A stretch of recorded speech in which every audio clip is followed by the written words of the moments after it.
Hello everyone, hope you're doing good. Learn how to use the Google Drive on Windows.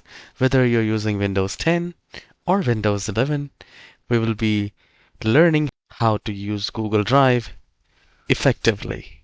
So here at the top right corner, you have these dots.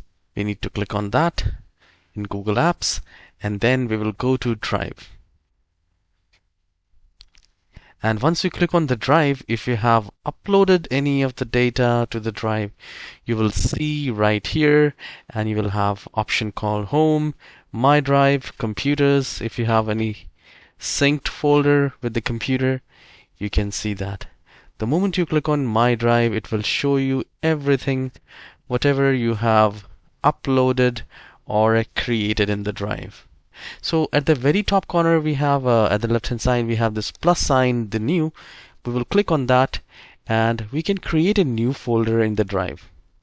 So let's say I'll mention my assignments like this. I'll create it. So here you can see the assignments folder is there.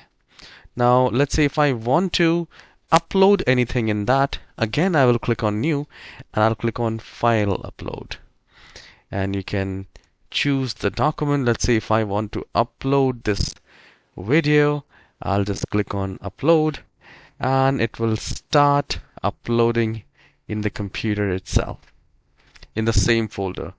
You can see this is the folder. I can share with someone. The moment I click on that, you can send it to the email address, and you can also give the access. So you can do that. You can create a link and then you can send it to the people you want to. You can download it. You can move it. So this is how you can use Google Drive in your computer, and it will be very easy. You just need to play with and you will be able to know. It's very simple, and you can also try. I hope you have enjoyed this very short tutorial.